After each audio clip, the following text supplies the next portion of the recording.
The sky above Cedar Falls, Oklahoma, had turned the color of old copper pennies when Jessica Martinez stepped off the Greyhound bus, clutching a worn envelope containing the address of her new life. She had no way of knowing that 15 miles northwest, meteorologist Dr. Ryan Thompson was tracking the most dangerous storm system he'd seen in 12 years of chasing tornadoes across Tornado Alley. As lightning split the darkening sky, neither Jessica nor Ryan could have imagined that the same violent weather front would destroy everything Jessica had traveled here to find, while simultaneously bringing her face to face with the one person who could help her rebuild from the wreckage. Before we jump back in, tell us where you're tuning in from, and if this story touches you, make sure you're subscribed, because tomorrow I've saved something extra special for you. The letter had arrived on a Tuesday morning in February, slipped under the door of Jessica Martinez's cramped efficiency apartment in Phoenix like a message from another world. The return address read William Anderson, Cedar Falls, Oklahoma, in careful block letters, and inside was a photograph of a log cabin nestled against rolling hills, along with 3 pages of the most hopeful words Jessica had read in years. William had found her profile on Pioneer Brides, one of those online services that connected traditional-minded men with women seeking stable relationships and secure futures. His letters over the past 4 months had painted pictures of a quiet life on 40 acres of Oklahoma farmland, complete with horses, a vegetable garden, and room for the children Jessica had always dreamed of having. At 28, Jessica had given up on finding love through conventional means. Her job as a night shift security guard at a Phoenix mall barely covered rent on her studio apartment, let alone provided opportunities to meet eligible men. The dating apps were full of men looking for hookups, not commitment, and her traditional values seemed increasingly out of place in the modern world. William Anderson appeared to be different. His letters spoke of faith, family, and building something lasting together. He was 35, never married, and had inherited his family's ranch after his parents died in a car accident 3 years earlier. He was lonely, he wrote, and tired of eating dinner alone at a table built for 6. The correspondence had been carefully paced, moving from polite introductions to deeper conversations about values, goals, and dreams for the future.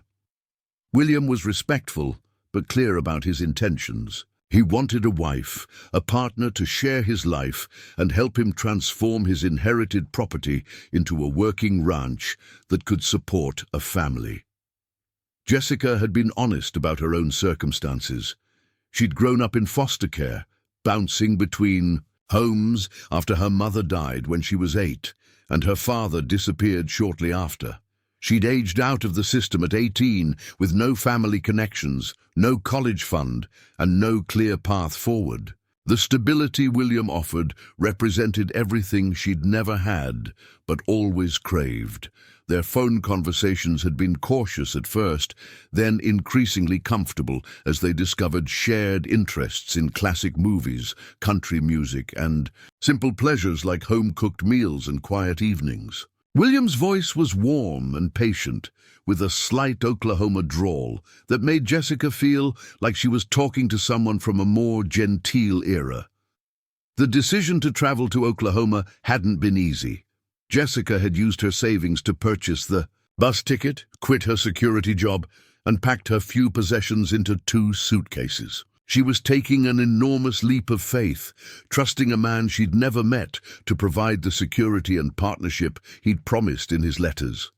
The bus ride from Phoenix to Cedar Falls had taken 18 hours, with stops in dusty towns that looked increasingly rural and isolated as they moved north and east. Jessica spent the journey alternating between excitement and terror, second-guessing her decision, while simultaneously rehearsing conversations with William about their future together. Cedar Falls turned out to be smaller than she'd expected. The bus depot was just a bench outside a gas station on the town's main street, which consisted of perhaps 20 buildings total. a feed store, a diner called Maggie's Kitchen, a small post office, and a hardware store comprised most of the business district. The surrounding landscape was gently rolling hills, dotted with farms and stands of oak trees. William had promised to meet her at the depot at 3 o'clock. The bus arrived at 2:45, giving Jessica 15 minutes to freshen up in the gas station, restroom, and prepare for the most important meeting of her life. She changed from her travel clothes into the blue sundress she'd bought specifically for this occasion, applied fresh lipstick, and brushed her long brown hair until it fell in smooth waves past her shoulders. At exactly 3 o'clock, Jessica stood beside her suitcases, scanning the few cars in the gas station parking lot for someone matching William's description. He'd said he was 6 feet tall with sandy brown hair and would be driving a red pickup truck. She saw several trucks, but none that were red, and no one who appeared to be looking for her. By 3:15, Jessica was beginning to feel uneasy. She called William's cell phone number, but it went straight to voicemail. The message she left was carefully cheerful, mentioning that she'd arrived and was waiting at the depot as planned. At 3:30, she tried calling again with the same result. The gas station attendant, a teenage boy with kind eyes, asked if she needed help. Jessica explained that she was waiting for someone who seemed to be running late. "Don't know anybody named Anderson around here," the boy said, after Jessica mentioned William's name. "Course, I've only lived here 2 years since my family moved from Tulsa. You might ask at Maggie's diner. Miss Maggie knows everybody in the county." Jessica wheeled her suitcases the 3 blocks to Maggie's Kitchen, a cozy restaurant with red checkered tablecloths and the comforting smell of fried chicken and fresh biscuits. The lunch crowd had mostly cleared out, leaving just a few patrons, nursing coffee and pie. Maggie herself turned out to be a plump woman in her 60s, with grey hair pulled back in a practical bun and shrewd eyes that missed nothing. She listened patiently as Jessica explained her situation, then shook her head with a puzzled expression. "Honey, I've lived in Cedar Falls my whole life, and I don't know any William Anderson. Used to be an Anderson family about 20 miles east of here, but old Joe Anderson died maybe 10 years ago, and his kids moved to Oklahoma City after they sold the farm." Jessica felt the first real stirring of panic. She pulled out her phone and showed Maggie the photos William had sent of his cabin and property. Maggie studied them carefully, then handed the phone back with a sympathetic look. "That's not anywhere. Around Cedar Falls, sweetie. Those hills look more like Arkansas or maybe eastern Oklahoma, and that cabin's definitely not local architecture. Our buildings around here are mostly ranch-style or old farmhouses." The realization hit Jessica like a physical blow. She'd been corresponding with someone who didn't exist, at least not in the way he'd presented himself. The careful courtship, the respectful phone calls, the promises of a stable future. It had all been an elaborate deception. Maggie, recognizing the signs of a woman in crisis, guided Jessica to a corner booth and brought her a cup of coffee without being asked. "You have a family you can call? Somewhere to go?" Jessica shook her head, unable to speak around the tightness in her throat. She'd quit her job, given up her apartment, and spent her savings on the trip to Oklahoma. She had $127 in her purse, no return ticket to Phoenix, and no one in the world who would wire her money for a bus ride home. "Well," Maggie said practically, "you're welcome to stay here while you figure things out. I've got a little apartment above the diner that I rent to traveling workers sometimes. It's not fancy, but it's clean and safe." The kindness of this stranger nearly broke Jessica's composure entirely. She'd traveled over 1,000 miles to start a new life with a man who apparently didn't exist, and now she was dependent on the charity of people she'd just met. As if her situation wasn't devastating enough, the sky outside Maggie's windows was growing increasingly ominous. What had been partly cloudy weather when Jessica arrived was developing into something more serious. The wind was picking up, rattling the diner's windows, and the air had taken on that peculiar greenish tint that Oklahomans learned to recognize as a sign of severe weather. Maggie glanced outside with the experienced eye of someone who'd lived through dozens of tornado seasons. Storms building. We might need to think about taking shelter pretty soon. Jessica followed Maggie's gaze and felt a chill that had nothing to do with the dropping temperature. The clouds were moving with unnatural speed, rotating slowly in ways that looked both beautiful and terrifying. Lightning flickered within. The dark mass and the pressure drop was making her ears pop. "Does this happen often?" Jessica asked, trying to keep her voice steady. "More often than we'd like during tornado season. April through June is when we get our worst weather. Today's got all the markers of a big system. Wind shear, temperature differential, moisture content could produce some significant tornadoes before it's done." Maggie moved around the diner with practiced efficiency, checking that emergency. Supplies were readily accessible and making sure the path to the basement storm shelter was clear. Jessica watched these preparations with growing unease, realizing that her problems were about to be compounded by potentially dangerous weather. The first rumble of thunder was deep enough to feel in her chest, followed almost immediately by a brilliant flash of lightning that lit up the darkening sky. Rain began pelting the diner's windows with increasing intensity, and the wind was strong enough now to bend the trees along Main Street at alarming angles. "Honey," Maggie said gently, "I think we better head downstairs. This storm's got teeth." Jessica grabbed her purse and followed Maggie toward the basement entrance, her mind reeling from the rapid succession of disasters that had marked her first few hours in Oklahoma. She'd been deceived, abandoned, and now faced the possibility of riding out a tornado in a stranger's storm cellar. As they reached the basement door, Maggie's weather radio crackled to life with an urgent bulletin. "Tornado warning now in effect for Harper County until 6 p.m. Doppler radar indicates a large and extremely dangerous tornado approaching from the southwest. Take cover immediately." Jessica looked back through the diner's windows one last time before heading underground, watching the sky continue its ominous transformation. She couldn't help but wonder if her entire journey to Oklahoma had been cursed. From the beginning, if some cosmic force was determined to destroy every attempt she made to build a stable life. What she didn't know was that 15 miles away, Dr. Ryan Thompson was driving directly toward the same storm system that was about to reshape both the landscape and her future in ways neither of them could possibly imagine. The basement of Maggie's diner was small but well-equipped for severe weather, with battery-powered lights, bottled water, and a weather radio that provided continuous updates on the storm's progress. Jessica sat on a wooden bench, still processing the emotional whiplash of the day's events, while Maggie bustled around checking supplies with the calm efficiency of long experience. "First tornado?" Maggie asked, settling onto the bench beside Jessica as the wind howled overhead. "Preparing and narrating this story took us a lot of time, so if you are enjoying it, subscribe to our channel. It means a lot to us." Now back to the story. "First everything," Jessica replied quietly. "First time in Oklahoma. First time being completely on my own with no backup plan. First time realizing I've been talking to someone who probably doesn't exist." Maggie studied Jessica's profile in the dim light of the emergency lantern. "You seem like a smart girl.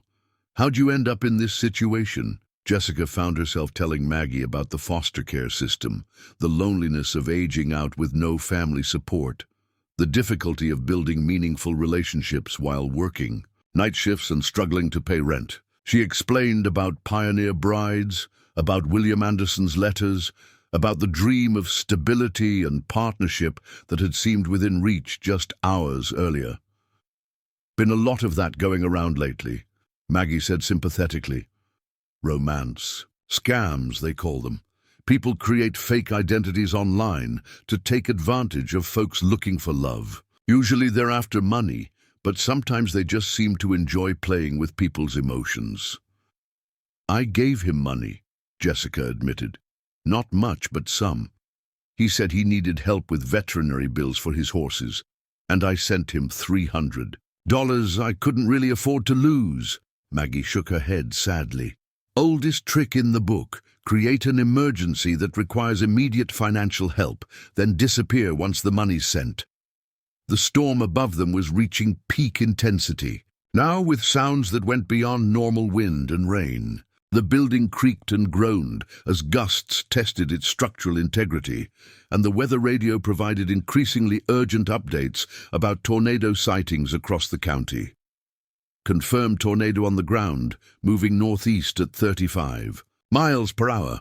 Path includes rural areas northwest of Cedar Falls. Seek immediate shelter and remain in place until the all-clear is given. Jessica listened to the bulletins with a mixture of fear and resigned acceptance. After everything else that had gone wrong today, a tornado seemed almost anticlimactic. She'd lost her job, her apartment, her savings, and her future plans. What was a little severe weather on top of all that? But as the minutes passed and the storm's fury continued to build overhead, Jessica began to understand that this wasn't just a little severe weather. This was the kind of natural disaster that changed landscapes, destroyed communities, and sometimes claimed lives. The sounds filtering down from above suggested that Cedar Falls was experiencing something genuinely dangerous. Maggie's weather radio crackled with a new update. Multiple tornadoes now confirmed on the ground across Harper County. Emergency management reports significant damage in rural areas. All residents should remain in shelter until further notice. Jessica closed her eyes and tried to imagine what tomorrow would bring. She'd have to find a way to get back to Phoenix. Probably by calling one of the foster families she'd stayed with and begging for bus fare. She'd have to look for another job, another apartment, another chance to build the stable life that seemed to keep slipping through her fingers.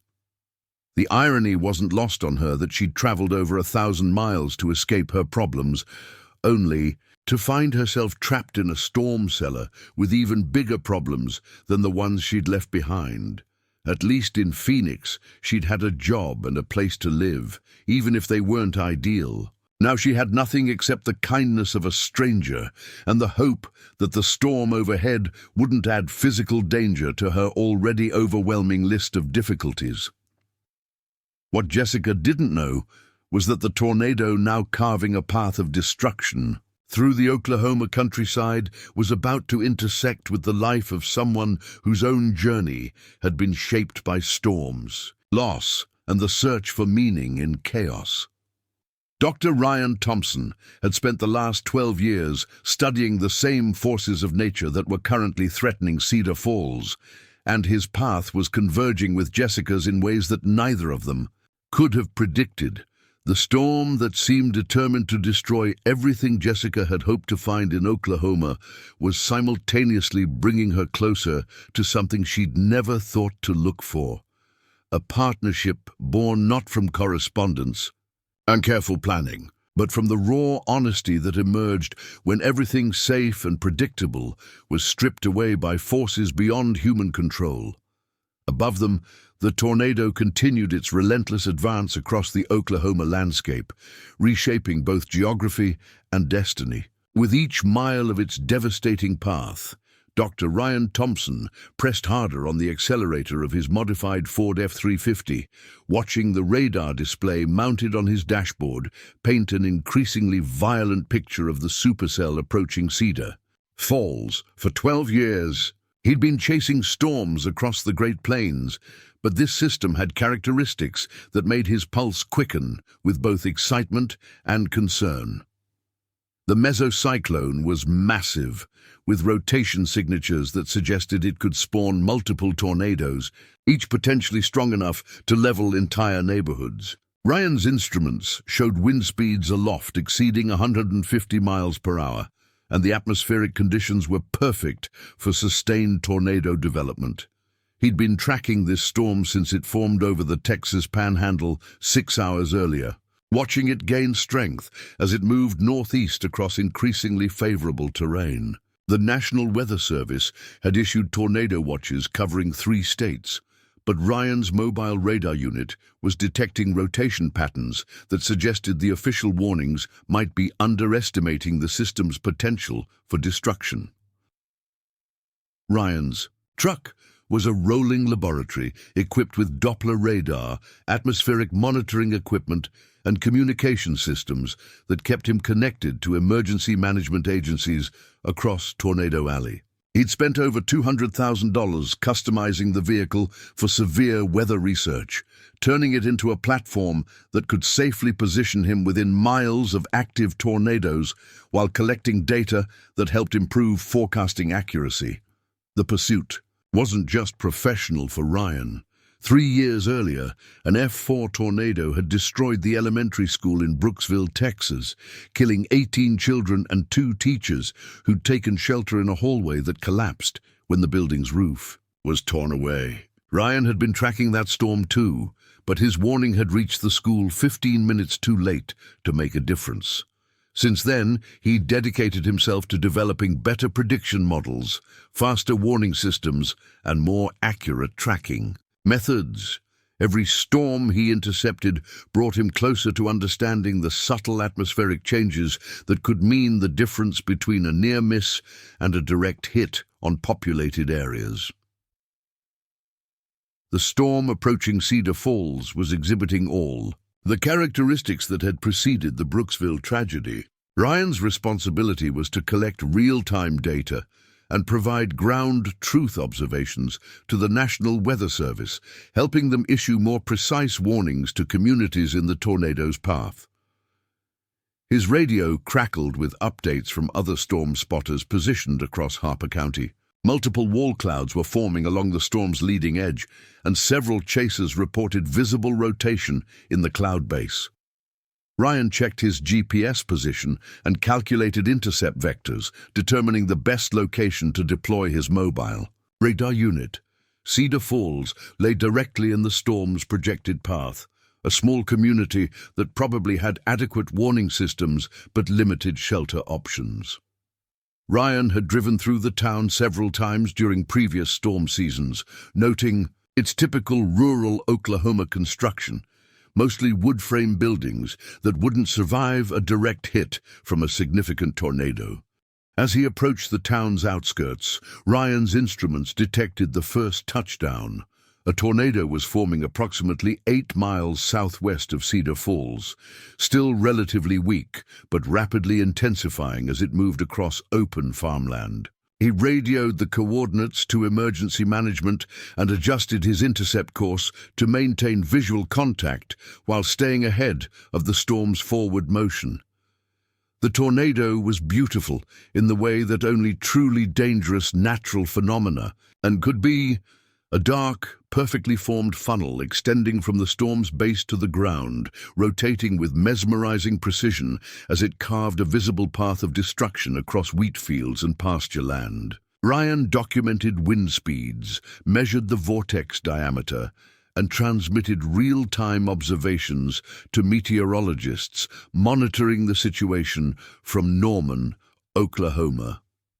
But as he watched the tornado's movement, Ryan realized it was following a track that would take it directly through Cedar Falls business district. The small community had perhaps 5 minutes to take final shelter before the vortex reached the town's eastern edge. Ryan grabbed his radio microphone and broadcast an urgent update. "This is Mobile Unit 7, reporting confirmed tornado on the ground, moving northeast at 40 miles per hour, path intersecting Cedar Falls in approximately 4 minutes.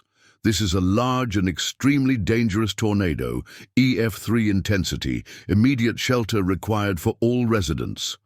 He could see the town ahead, its few dozen buildings clustered around the intersection of 2 rural highways. Most residents had probably heeded earlier warnings and taken shelter, but Ryan knew from experience that some people always waited too long, convinced that tornadoes were something that happened to other communities.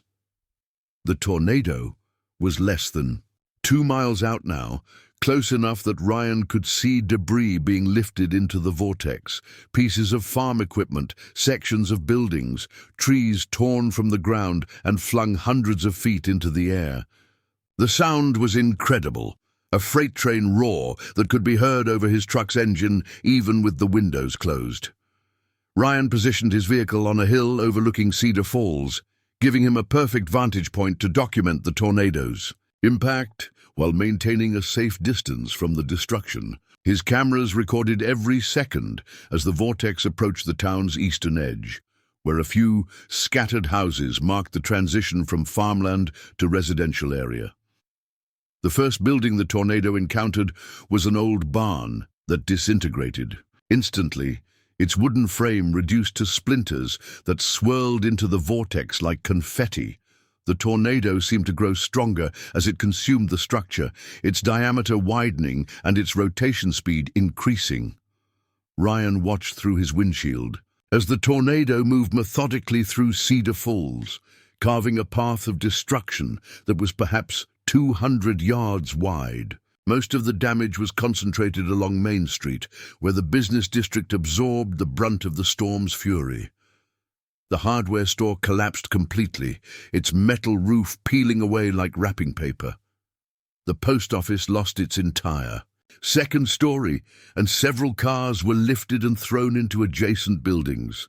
But it was the path beyond the town center that caught Ryan's attention and would haunt him for years to come. The tornado continued northeast after devastating Main Street, following a track that led directly toward a cluster of rural properties scattered across the rolling hills outside Cedar Falls.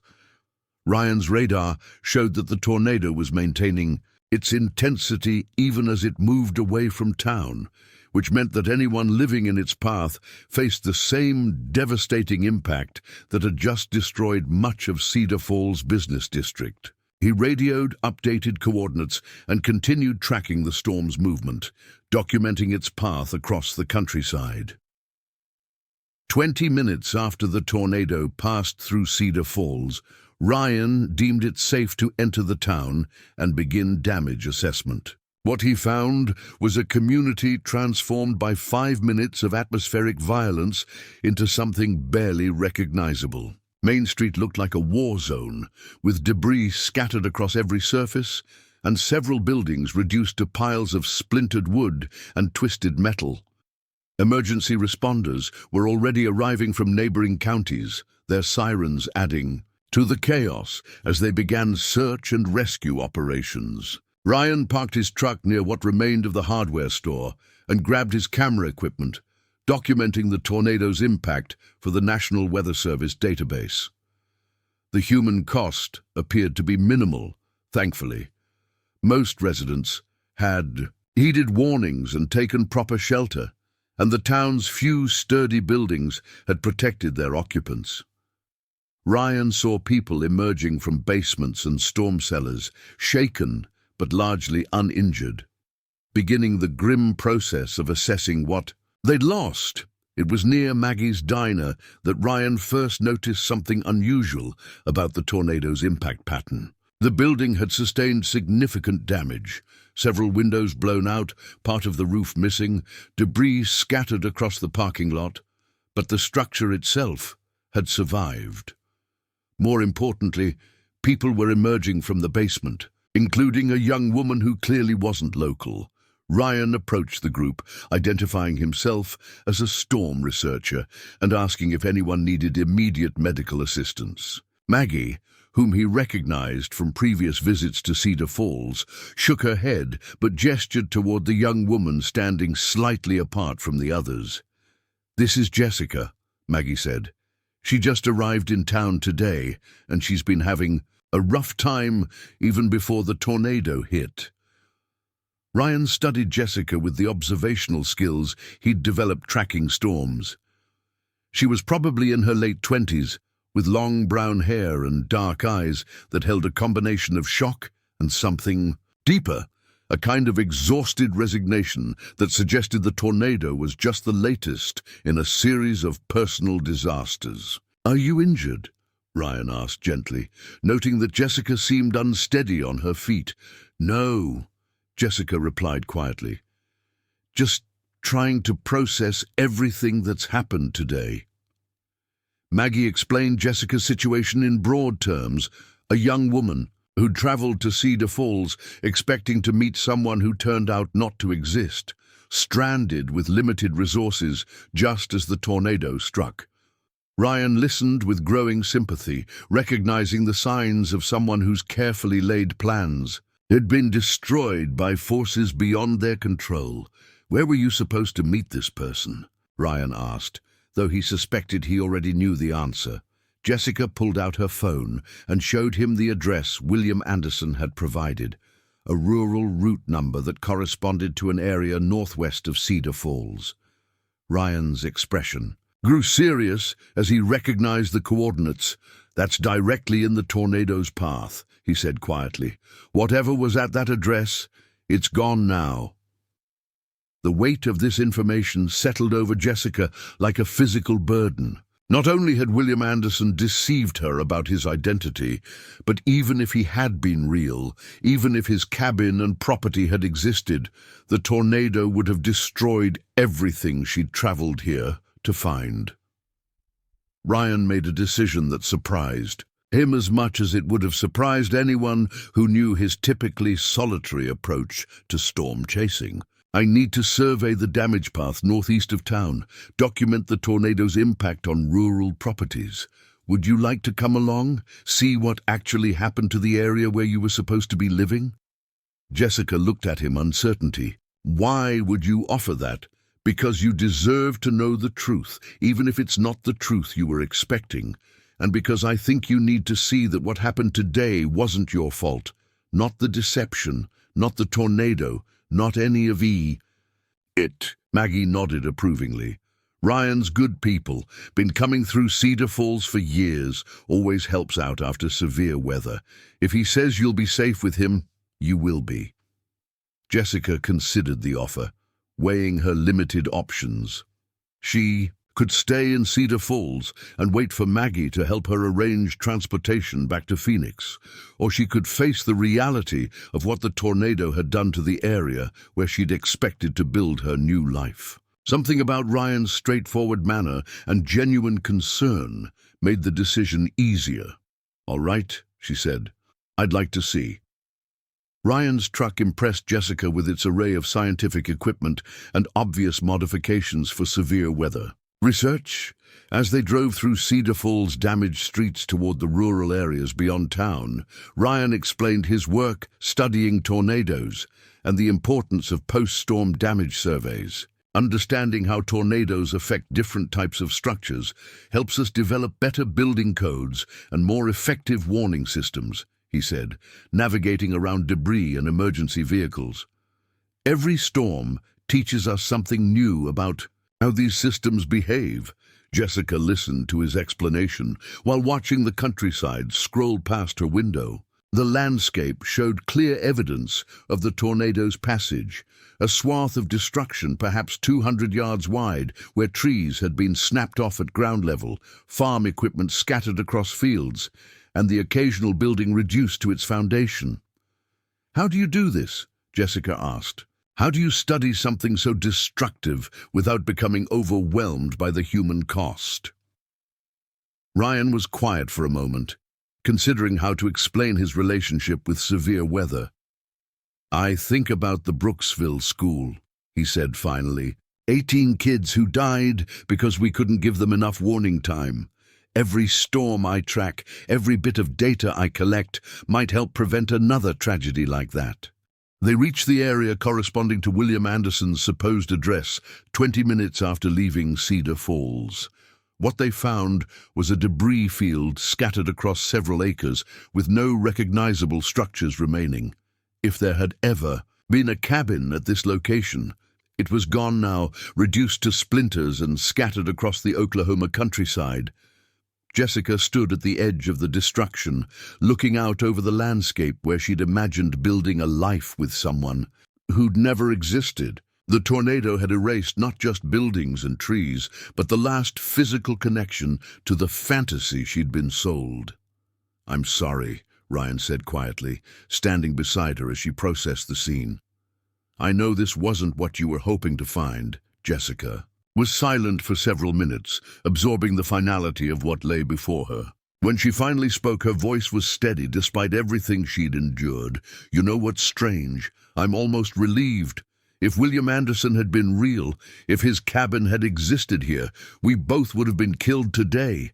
The tornado would have hit during our first meeting, and neither of us would have survived." Ryan considered this perspective, struck by Jessica's ability to find meaning in what could have been seen as purely destructive circumstances. "So you think the deception might have saved your life?" "The deception brought me to Cedar Falls instead. About here, Maggie's diner has a basement and we had warning time. If I'd been at this address when the tornado hit..." Jessica gestured toward the debris field, where nothing recognizable remained. Ryan nodded slowly, beginning to understand something profound about the interconnected nature of the day's events. Jessica's story intersected with his own pursuit of the storm in ways that suggested something more complex than mere coincidence. "The tornado that destroyed this area," Ryan said thoughtfully, "it followed the same track I've been following for the past 6 hours. I've been chasing this storm system across 3 states, and it led me directly to Cedar Falls, directly to you." Jessica turned to look at him, seeing something in his expression that went beyond professional interest in meteorological phenomena. "What are you saying?" "I'm saying that sometimes the worst things that happen to us redirect us towards something we never would have found otherwise. The storm that destroyed your planned future might have been leading you towards something better." Standing at the edge of the tornado's debris field, Jessica and Ryan both began to sense that their paths had intersected for reasons that went deeper than either scientific research or random chance. The destruction surrounding them represented the end of Jessica's carefully planned future, but it also marked the beginning of something neither of them had been looking for when the day began.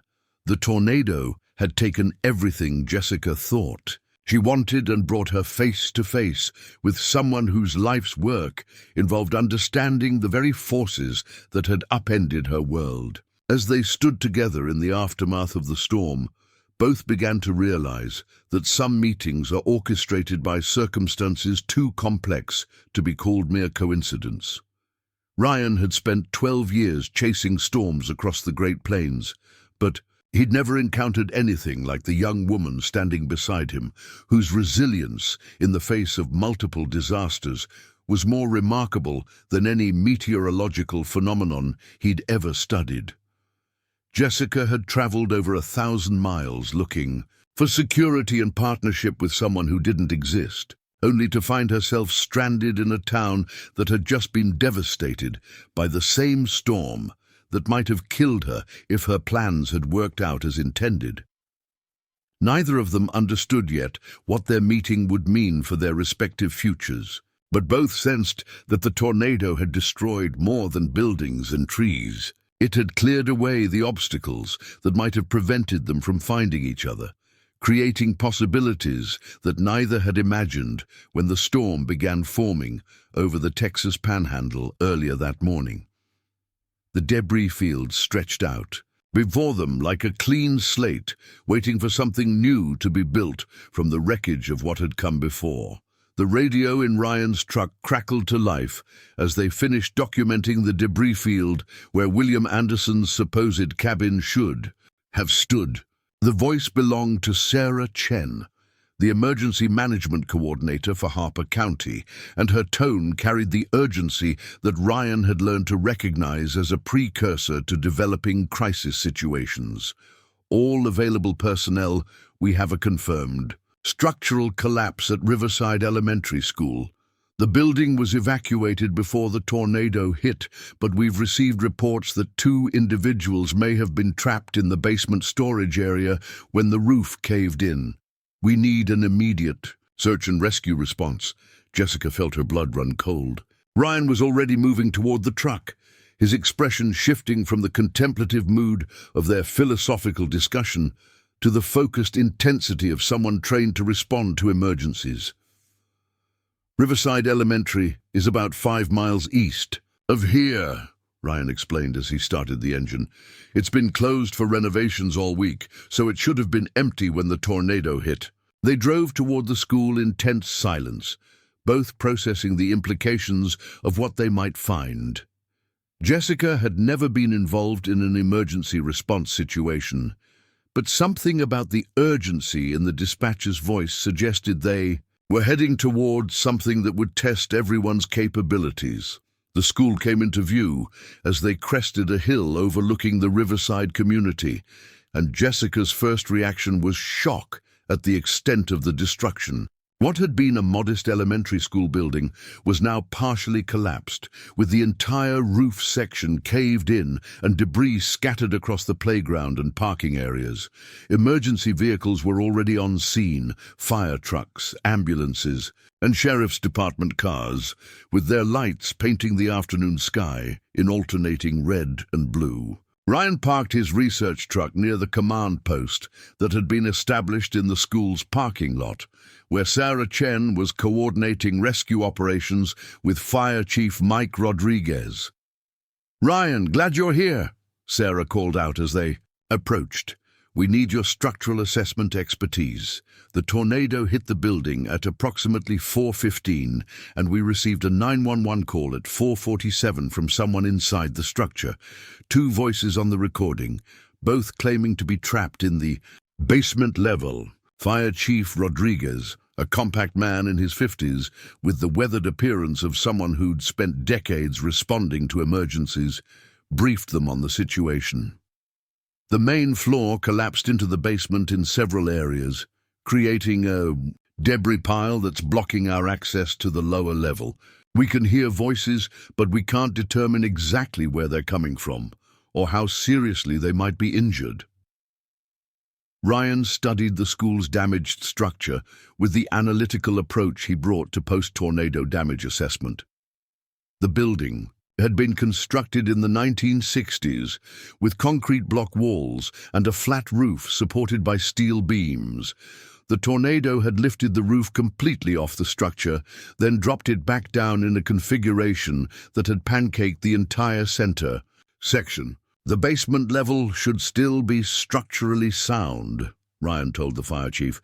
"These older school buildings were built like bunkers, but accessing it safely is going to require careful debris removal to avoid triggering secondary collapses." Jessica listened to their technical discussion while studying the rescue scene around them. She'd never witnessed a large-scale emergency response, and she was struck by the coordinated efficiency of the various agencies working together. Everyone seemed to know their role, their equipment, and their limitations. "Is there anything I can do to help?" Jessica asked Sarah Chen. "I don't have rescue training, but I'm available for whatever support tasks you need." Sarah studied Jessica appraisingly. Emergency situations often brought out unexpected capabilities in people, and she'd learned not to dismiss offers of assistance from civilians who demonstrated composure under pressure. "Can you handle communications?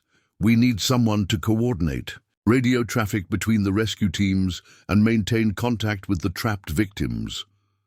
Jessica nodded, accepting the radio headset that Sarah handed her. The responsibility felt enormous, but she understood that this was her opportunity to contribute meaningfully to something that truly mattered. The rescue operation began with careful debris removal using specialized equipment designed to lift heavy materials without shifting the underlying structure. Ryan worked alongside the fire department's technical rescue team, applying his knowledge of building dynamics to determine the safest approach for accessing the basement level. As they worked, Jessica maintained radio contact with the trapped individuals, whose voices were becoming clearer as the rescue teams got closer to their location. The 2 people turned out to be Marcus Webb, the school's custodian who had been securing the building when the tornado hit, and Dr. Patricia Mosley, a reading specialist who had returned to collect materials from her classroom. "Marcus has a possible leg fracture from falling debris," Dr. Mosley reported through the radio. "I'm uninjured, but trapped behind a concrete beam that shifted when the roof collapsed. We have some water and emergency supplies from the nurse's office, but Marcus needs medical attention as soon as possible." Jessica relayed this information to the medical team while simultaneously coordinating the positioning of rescue equipment and monitoring the structural stability of the debris pile. She found herself naturally falling into the rhythm of emergency communications, managing multiple information streams while maintaining calm, clear contact with everyone involved. Ryan's expertise proved crucial in determining the safest approach for reaching the trapped victims. His understanding of how tornado damage affected building structures allowed the rescue team to identify weak points in the debris pile and develop a removal strategy that minimized the risk of triggering further collapses. "We need to approach from the northeast corner," Ryan explained to Fire Chief Rodriguez. "The tornado's rotation would have created maximum stress on the southwest side of the building, so the structural integrity should be better on the opposite end." The painstaking work of debris removal continued for 3 hours, with Ryan and Jessica working alongside professional rescue personnel to coordinate the operation. Jessica discovered that her experience managing multiple priorities in her previous jobs translated well to emergency communications, while Ryan's scientific approach to problem-solving proved invaluable for navigating the complexities of structural rescue. As afternoon faded into evening, the rescue team finally cleared a path to the basement level where Marcus and Dr. Mosley had been trapped. The moment when Marcus was lifted from the debris pile on a stretcher, conscious and stable despite his injuries, represented a victory that everyone on the scene felt personally. Dr. Mosley emerged under her own power, shaken but uninjured, and immediately sought out Jessica to thank her for maintaining steady communication throughout the ordeal. "Your voice was the connection that kept us calm," she said. "Knowing that someone was coordinating our rescue, that we weren't forgotten, made all the difference." As the emergency vehicles departed and the rescue equipment was packed away, Jessica and Ryan found themselves alone at the school site, processing what they'd accomplished together. The successful rescue operation had transformed their relationship, from a chance meeting in the aftermath of a tornado to a partnership that had proved effective under genuine pressure. "You were remarkable today," Ryan told Jessica as they walked back toward his truck. "Emergency communications is a specialized skill, and you handled it like someone with years of training." Jessica considered this observation, realizing that the crisis had revealed capabilities she hadn't known she possessed. "I've spent my whole adult life feeling like I wasn't qualified for anything important, like I was always trying to catch up to people who had better preparation or more experience. But today felt different. Today you had a purpose that matched your natural abilities," Ryan replied. "You weren't trying to fit into someone else's definition of success. You were responding to immediate human needs with skills that turned out to be exactly what the situation required." As they drove away from Riverside Elementary, both Jessica and Ryan began to understand that their partnership had evolved beyond the mutual support of two people thrown together by circumstance. They had discovered complementary capabilities that made them more effective together than either could be alone. The tornado that had destroyed Jessica's planned future had also positioned her to save lives alongside someone whose work involved understanding and responding to the same forces of nature that had upended her world. The romance scam that had brought her to Oklahoma turned out to be the first step in a journey toward work that mattered more than any fantasy relationship could have provided. But their day was far from over. As they returned to Cedar Falls, Sarah Chen's voice crackled over the radio with a new development that would test their partnership even further. All units, be advised that we've received reports of a second severe weather system developing over southwestern Oklahoma. Current trajectory suggests it could impact the Harper County area within the next 6 to 8 hours. All emergency personnel should prepare for possible sustained operations through the night. Ryan checked his weather monitoring equipment and felt his stomach tighten as he reviewed the latest atmospheric data. The new storm system showed characteristics that were potentially even more dangerous than the tornado that had hit Cedar Falls earlier in the day. "What does this mean?" Jessica asked, noting the concern in Ryan's expression. "It means that today's tornado was just the opening act," Ryan replied grimly. "The atmospheric conditions that created this afternoon's storm are still in place, and there's enough energy in the system to generate multiple severe weather events over the next 12 hours. Jessica processed this information, realizing that her introduction to life in Oklahoma was turning out to be far more intense than anything William Anderson's letters had prepared her for. But instead of feeling overwhelmed by the prospect of facing another storm, she found herself energized by the possibility of continuing the work she and Ryan had begun. "Where will you go to track the new system?" she asked. "Wherever it needs to be tracked," Ryan said simply. "Storm chasing isn't a 9-to-5 job. When severe weather develops, you respond regardless of the time or personal convenience." Jessica made a decision that surprised her as much as it would have surprised anyone who knew her cautious approach to risk-taking. "I want to go with you." Ryan looked at her seriously, weighing the implications of bringing a civilian along on what could be a dangerous storm intercept operation. But their partnership during the school rescue had demonstrated that Jessica could handle pressure, follow instructions, and contribute meaningfully to complex operations. "It won't be like today," Ryan warned. "Rescue operations happen after storms pass. Storm chasing means positioning ourselves close to active severe weather, sometimes in conditions where visibility is limited and escape routes can be compromised." "I understand the risks," Jessica replied, "but I also understand that I've found something today that I didn't even know I was looking for. I want to see where this leads." Ryan studied Jessica's expression in the gathering twilight, seeing determination that went beyond mere adventure-seeking or romantic attraction. She had discovered work that utilized her natural capabilities and provided clear purpose, and she was unwilling to walk away from that discovery just because it involved unconventional risks. "All right," Ryan said finally, "but we do this professionally.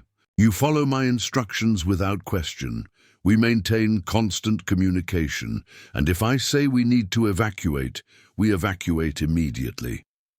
Jessica nodded, accepting the conditions that would allow her to continue the most meaningful work she'd ever experienced. The tornado that had destroyed her planned meeting with William Anderson had led her to something far more valuable, a partnership that combined her natural abilities with Ryan's expertise in ways that created genuine value for their community. They drove through the damaged streets of Cedar Falls toward whatever the next storm system would bring. Both Jessica and Ryan understood that their relationship had moved beyond the mutual attraction of two people thrown together by circumstance. They had discovered complementary capabilities that made them more effective as a team than either could be individually. The severe weather that had initially seemed like another disaster in Jessica's string of bad luck was revealing itself to be the catalyst that brought together two people whose skills and temperaments were perfectly suited for work that mattered more than either had imagined possible. The tornado had destroyed the fantasy future that William Anderson had sold to Jessica, but it had also cleared the way for something real, a partnership built on mutual respect, shared purpose, and the kind of trust that could only be forged under genuine pressure. As the sun set over the Oklahoma prairie and new storm clouds began building on the western horizon, Jessica and Ryan prepared to face whatever the night would bring, knowing that they would face it together as partners in work that had the potential to save lives and serve their community in ways that neither had planned but both were discovering they were meant to do. The second storm system approaching Harper County would test their partnership even further, but it would also provide opportunities to build on the foundation they had established during their first day together. The worst day of Jessica's life was revealing itself to be the first day of a future she never could have imagined, but was exactly what she had been unconsciously seeking all along. The National Weather Service office in Norman, Oklahoma, looked like a war room at 9 p.m., with meteorologists hunched over radar displays, tracking the massive supercell system that was bearing down on central Oklahoma with unprecedented intensity. Dr. Amanda Foster, the lead forecaster on duty, had been monitoring atmospheric conditions for 18 hours straight, and what she was seeing on the Doppler radar made her question whether their warning systems were adequate for what was developing. "Ryan, thank God you're still in the field," Amanda's voice crackled through the radio as Ryan and Jessica prepared to intercept the approaching storm. "We're looking at something we've never seen before. A supercell complex with multiple mesocyclones embedded within a single system. Our models are suggesting the potential for simultaneous tornado development across a 50-mile front." Ryan studied his mobile radar display, which was painting an increasingly ominous picture of the approaching weather system. The storm covered nearly half of Oklahoma, with rotation signatures that indicated it could spawn dozens of tornadoes. Over the next 6 hours, it was the kind of system that meteorologists theorized about but rarely encountered in reality.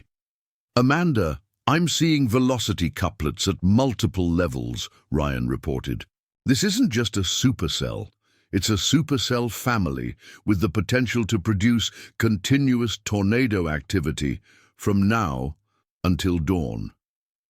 Jessica listened to their technical exchange while familiarizing herself with the emergency communication equipment that Ryan had installed in his truck. The complexity of the monitoring systems was overwhelming, but she was beginning to understand the basic patterns that indicated severe weather development. "Explain it to me in simple terms," Jessica said. "What exactly are we dealing with?" Ryan pulled up a satellite image on his laptop, showing Jessica the massive cloud formation that stretched across 3 states. "Imagine a hurricane, but instead of forming over warm ocean water, it's developing over the Great Plains, where there are no natural barriers to disrupt its rotation.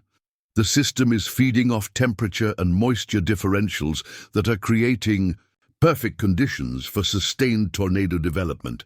The scope of the threat was unlike anything Jessica had imagined possible.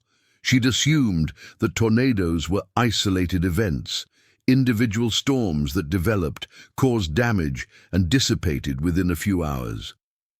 The system approaching Harper County represented something far more dangerous, a sustained severe weather event that could affect thousands of square miles and hundreds of communities. "How many people are in danger?"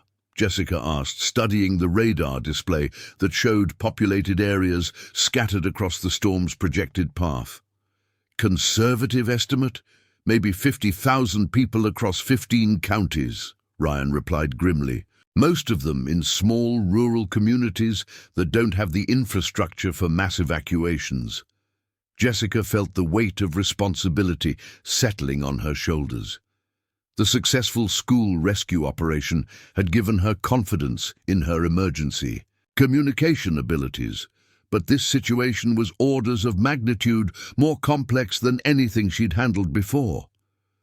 "What's our role in this?" she asked, trying to keep her voice steady despite the enormity of what they faced. "Ground truth," Ryan explained, adjusting his intercept course based on the latest radar data. "The National Weather Service can track these systems from a distance, but they need real-time observations from mobile units to verify tornado development, measure wind speeds, and provide accurate warnings to communities in the storm's path. Ryan's truck was equipped with more than just radar and communication equipment. Jessica discovered that he carried emergency medical supplies, rescue equipment, and provisions for extended operations in severe weather conditions. The vehicle was essentially a mobile command center designed to function independently during multi-day storm events. "You've done this before," Jessica observed, noting the systematic way Ryan organized his equipment and checked his emergency supplies. "Not exactly," Ryan admitted. "I've tracked individual supercells, documented isolated tornado events, and participated in damage assessment operations. But this system is unprecedented. We're essentially writing the playbook as we go." Their first intercept position was a hill overlooking the town of Millbrook, population 800, which lay directly in the path of the storm's leading edge. Ryan set up his mobile radar unit, while Jessica established communication links with the National Weather Service, local emergency management, and the Millbrook Volunteer Fire Department. The town below them looked peaceful in the evening light, with streetlights beginning to flicker on and families gathering for dinner. Most residents had probably heard the tornado warnings, but the abstract nature of meteorological forecasts rarely conveyed the reality of what was approaching their community. Millbrook Fire Department. "This is Mobile Storm Unit 7, Jessica radioed. "We're positioned on Highway 15 overlooking your town. Current radar shows supercell approach in approximately 30 minutes with high probability of tornado development. What's your shelter status?" The response came from Fire Chief Janet Morrison, whose calm professionalism reminded Jessica of the emergency coordinators she'd worked with during the school rescue. "We've activated our community shelter at the high school gymnasium. Estimate: 70% of residents have reported to designated safe areas. We've got teams doing door-to-door checks on the remaining neighborhoods." Jessica relayed this information to Ryan while monitoring multiple radio frequencies for updates from other communities in the storm's path. The communication demands were unlike anything she'd experienced, requiring her to track dozens of variables simultaneously while maintaining clear, accurate contact with emergency responders across 3 counties. Ryan's radar showed the first signs of tornado development 25 minutes before the system reached Millbrook. A mesocyclone was forming within the supercell structure, with rotation signatures that indicated a strong likelihood of ground contact within the next 10 minutes. "We've got rotation," Ryan announced, both to Jessica and to the National Weather Service. Mesocyclone development approximately 12 miles southwest of Millbrook, moving northeast at 45 miles per hour. High probability of tornado touchdown within the next 8 to 10 minutes. Jessica immediately relayed this information to Chief Morrison and the other emergency coordinators, providing them with the precise timing they needed to issue final warnings and ensure that all residents were in proper shelter. The accuracy of Ryan's mobile radar allowed them to provide location-specific information that wasn't available from the regional weather service installations. "Confirmed tornado touchdown," Ryan reported as they watched a dark funnel extend from the storm base to the ground. EF2 intensity based on visual assessment, path approximately 2 miles southwest of Millbrook city limits. The tornado was smaller than the one that had devastated Cedar Falls, but Jessica found herself transfixed by the precision with which Ryan tracked its movement and intensity. His ability to read atmospheric conditions and predict storm behavior was unlike anything she'd encountered. A combination of scientific training and intuitive understanding that came from years of direct observation. "It's going to miss the town center," Ryan told her, adjusting his calculations based on the tornado's actual track. Looks like it'll pass through the industrial area on the south side, then continue northeast toward rural properties.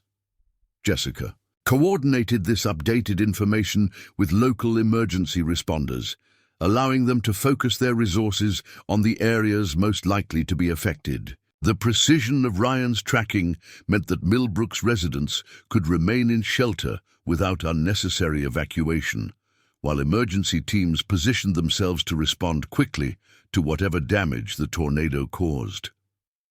The tornado passed within half a mile of their observation position, close enough that they could hear the freight train roar and see individual pieces of debris spinning within the vortex. Jessica felt a combination of terror and awe as she witnessed the raw power of nature from a distance that was simultaneously safe and uncomfortably close.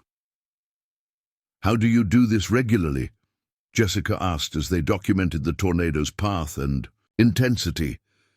"How do you watch something so destructive without being overwhelmed by fear?" Ryan considered her question while continuing to track the storm system's movement toward the next community in its path. "I think about the people we're helping. Every accurate warning, every piece of real-time data potentially saves lives. The fear is there, but it's outweighed by the knowledge that what we're doing matters." Their next intercept position was near the town of Clearview, where the supercell had spawned a second tornado that appeared to be significantly stronger than the first. Ryan's radar indicated EF3 intensity, with wind speeds exceeding 150 miles per hour and a damage path that could affect populated areas. Jessica had found her rhythm with the emergency communications, managing multiple radio frequencies while tracking the locations and status of emergency responders across the region. Her natural ability to process complex information streams proved invaluable as the number of active tornadoes increased and coordination demands multiplied. "You're a natural at this," Ryan told her during a brief lull between tornado intercepts. "Emergency communication is a specialized skill that usually requires months of training. You're handling multiple systems, like someone with years of experience." Jessica realized that the crisis management abilities she'd never known she possessed were perfectly suited for severe weather response operations. The same skills that had made her effective during the school rescue were scaling up to handle region-wide emergency coordination. "I've spent my whole life feeling like I was bad at everything that mattered," Jessica replied. "But this feels right, like I'm finally using abilities I didn't even know I had." Their partnership was evolving beyond the initial mutual support of two people thrown together by circumstance. Jessica was becoming an integral part of Ryan's storm research operation, contributing capabilities that enhanced his effectiveness while discovering work that aligned with her natural talents. "Dr. Foster, this is Mobile Unit 7, Ryan reported to the National Weather Service. "We've documented multiple tornado events with consistent verification of your radar observations. The partnership with emergency communications specialist Jessica Martinez has significantly enhanced our operational effectiveness." Amanda Foster's response carried genuine appreciation for their work. "Ryan, the data you've been providing has been crucial for our warning operations. We're showing measurably improved response times in communities across your tracking area."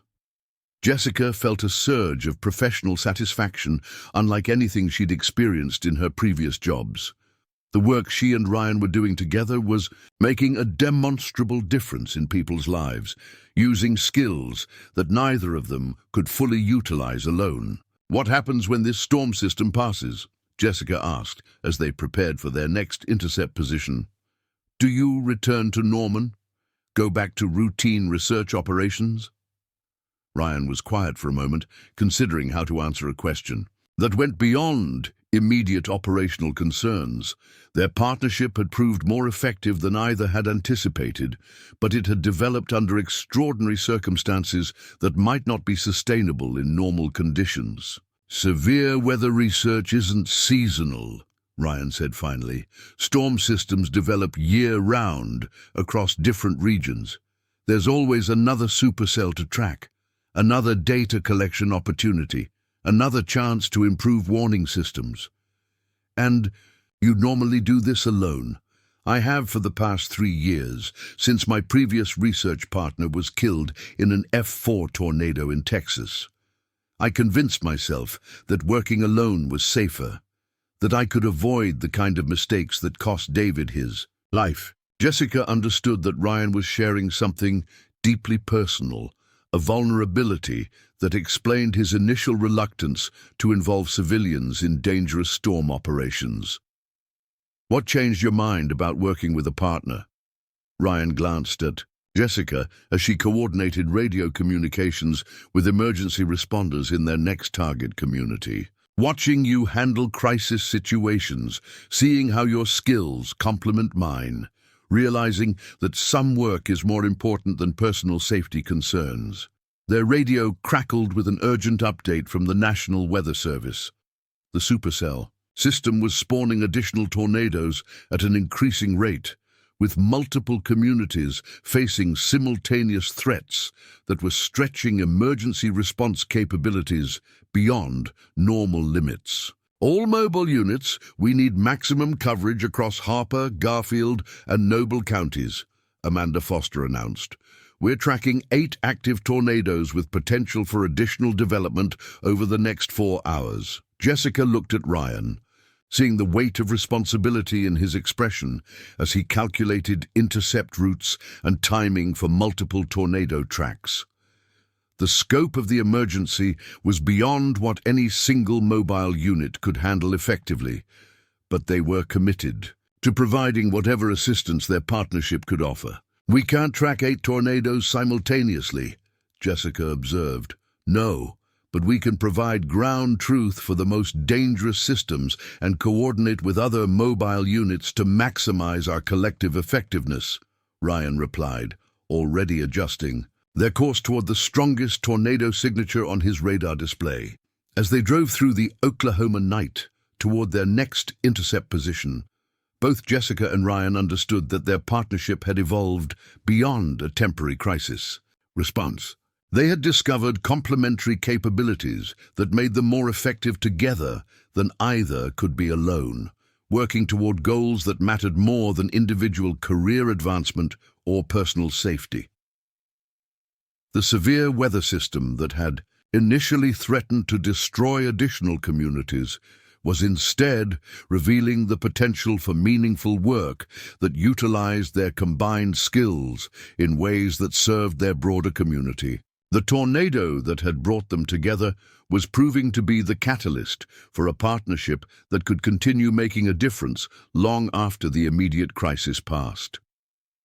The storm was far from over, but Jessica and Ryan faced the remaining challenges. With confidence in their ability to work together effectively under pressure, knowing that their partnership represented something valuable that neither had been looking for, but both had found exactly when they needed it most. At 2:47 a.m., Ryan's worst nightmare materialized on his radar screen. The supercell system that had been producing isolated tornadoes across central Oklahoma suddenly underwent explosive intensification, spawning what meteorologists call a tornado family. Multiple vortices rotating around a common center, creating a destruction path nearly 2 miles wide. The monster storm was bearing down on Oakwood, Oklahoma, population 4,200, the largest community they'd encountered all night. Unlike the small rural towns they'd been tracking, Oakwood had neighborhoods full of mobile homes, a shopping district, 2 schools, and a hospital that served the entire region. "Amanda, we have a problem," Ryan radioed to the National Weather Service, his voice tight with controlled urgency. "I'm tracking what appears to be a violent tornado, possibly EF4 or EF5 intensity on a direct path toward Oakwood. Estimated time to impact 18 minutes. Dr. Foster's response crackled through their radio with barely concealed alarm. "Ryan, our Doppler is showing the same thing. Wind speeds in excess of 200 miles per hour. Debris ball visible from Norman. This is the strongest tornado we've tracked all season. Jessica felt her stomach drop as she processed the implications. Every tornado they'd tracked that night had affected small communities with populations under 1,000. Oakwood represented exponentially more people at risk, including vulnerable populations in the hospital and nursing facilities who couldn't easily evacuate to secure shelter. "What's our standard procedure for a situation like this?" Jessica asked, trying to maintain the professional composure that had served her well throughout the night. Ryan was silent for a moment, studying his radar display with an expression Jessica had learned to recognize as deep concern. There is no standard procedure for this. A tornado of this intensity hitting a community this size represents a worst-case scenario that we train for but hope never to encounter. The radio erupted with urgent communications from multiple emergency agencies as word of the approaching storm spread across the region. Oakwood's emergency management coordinator, Robert Hayes, was coordinating evacuations from the hospital and nursing home while trying to ensure that residents in mobile home parks had access to sturdy shelter. "All units, this is Oakwood Emergency Management," Hayes broadcast. "We need immediate assistance with evacuation operations at Sunset Manor Nursing Facility. 68 residents require transport to the high school storm shelter, and we don't have enough ambulance capacity to complete evacuation before tornado arrival." Jessica looked at Ryan, seeing the same calculation in his expression that she was making. They were 15 minutes from Oakwood, positioned perfectly to provide ground truth observations that could help fine-tune warning timing. But they were also the closest mobile unit to the nursing home, and their truck had space for additional evacuees. "Ryan," Jessica said quietly, "we can't just observe this one." Ryan understood exactly what Jessica was suggesting, and the implications terrified him more than any tornado he'd ever tracked. Driving into the path of an EF4 tornado to assist with evacuation operations violated every safety protocol he'd developed over 12 years of storm research. It was exactly the kind of decision that had gotten David killed. "Jessica, what you're suggesting is incredibly dangerous. This isn't like the school rescue this afternoon. We'd be driving directly into the path of a violent tornado with no guarantee of escape routes." 68 nursing home residents who can't evacuate themselves," Jessica replied, her voice steady despite the magnitude of what she was proposing. "How many people would die if that tornado hit the nursing facility?" Ryan stared at his radar display, watching the massive tornado signature advance relentlessly toward Oakwood. The mathematics were brutal and simple. Sunset Manor was a single-story building constructed in the 1970s, completely inadequate to withstand an EF4 tornado. If the facility took a direct hit with residents still inside, the casualty count could reach dozens. "If we do this," Ryan said slowly, "if we abandon our observation position to assist with evacuation, we're choosing to save the people we can reach over maintaining the data collection that could help warn other communities." "Are we?" Jessica challenged. "Or are we choosing to do the most good with the resources we have? Someone else can provide weather observations. No one else is positioned to help with those evacuations." The moral complexity of the decision cut deeper than Ryan had experienced in his professional career. His storm research had always been guided by the utilitarian calculus of serving the greatest good, collecting data that could improve warning systems and potentially save more lives in future storms. But Jessica was asking him to abandon that abstract mission for immediate, tangible rescue work. "Ryan, Jessica, we need your decision," Amanda Foster's voice crackled through the radio. "If you're changing your intercept position, we need to know now so we can adjust our tracking operations." Ryan looked at Jessica, seeing absolute determination in her expression despite the enormous risk they would be accepting. Her transformation from a stranded romance scam victim to a committed emergency responder had been remarkable. But this decision would test her resolve beyond anything she'd faced. "You understand what we're risking?" Ryan asked. "If the tornado's path shifts even slightly, if our timing is off by minutes, we could be caught in the open with no shelter options." "I understand," Jessica replied. "But I also understand that I didn't find this work to play it safe. I found it to help people when they need help most." Ryan made a decision that surprised him as much as it would have surprised anyone who knew his typically cautious approach to storm research. He turned the truck toward Oakwood, abandoning his optimal observation position to join the evacuation effort at Sunset Manor. "Amanda, this is Mobile Unit 7, Ryan radioed. "We're proceeding to assist with nursing home evacuation, ETA to Sunset Manor in 12 minutes. The response from the National Weather Service carried both approval and concern. "Copy that, Ryan. Be advised the tornado track puts you at extreme risk. Maintain constant communication and evacuate immediately if conditions deteriorate." As they raced toward Oakwood, Jessica coordinated with emergency management to determine the most efficient use of their vehicle capacity. The nursing home had successfully evacuated 40 residents, but 28 remained who required medical support during transport. "We can take 6 residents per trip," Jessica calculated, "but that means multiple runs with the tornado approaching. We need to prioritize the most vulnerable patients for our first load." Ryan's radar showed the tornado advancing at a steady 45 miles per hour, giving them perhaps 2 opportunities to ferry residents to safety before the storm reached Sunset Manor. The timing would be impossibly tight, with no margin for error or unexpected delays.